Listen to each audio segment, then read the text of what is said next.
அண்மை செய்தி சென்னை புறநகர் பகுதிகளில் காலையில் கடும் பனிமூட்டமானது காணப்பட்டிருக்கிறது. இதனால் வாகன ஓட்டிகள் கடும் அவதியடைந்துள்ளதாக அண்மை தகவலானது வெளியாகியிருக்கிறது. விவரங்களை செய்தியாளர் அலெக்சாண்டர் வழங்கி கேட்கலாம். அலெக்சாண்டர், சென்னையில எந்தெந்த பகுதிகளில் பனிமூட்டமாக காணப்பட்டிருக்கிறது, விவரங்கள் என்ன? வணக்கம் ராஜலட்சுமி. சென்னையை சுற்றி உள்ள பெருங்குளத்தூர், வண்டலூர் உள்ளிட்ட பகுதிகளில் இந்த கடும் பனிமூட்டமாக காணப்படுகிறது. இதனால் வேலைக்கு வாகனத்தில் செல்பவர்கள் முகப்பு விளக்கை ஒளிரவிட்டபடியே செல்லக்கூடிய காட்சியை நம்மால் பார்க்க முடிகிறது.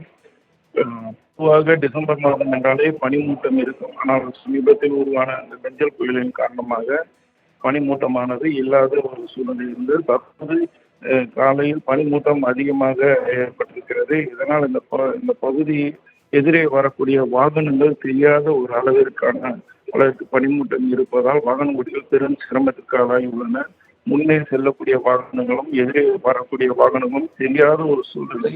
அதனால் வாகனங்கள் முகப்புகளுக்கு எதிரே ஒளிரவிட்டபடியே செல்லக்கூடிய அந்த காட்சியும் நம்மால் பார்த்து வருகிறோம். ராஜலட்சுமி, சென்னை புறநகர் பகுதிகளில் காலையில் கடும் பனிமூட்டம் காணப்பட்டதால் வாகன ஓட்டிகள் அவதியடைந்துள்ளனர். விவரங்களை வழங்கியதற்கு நன்றி அலெக்சாண்டர்.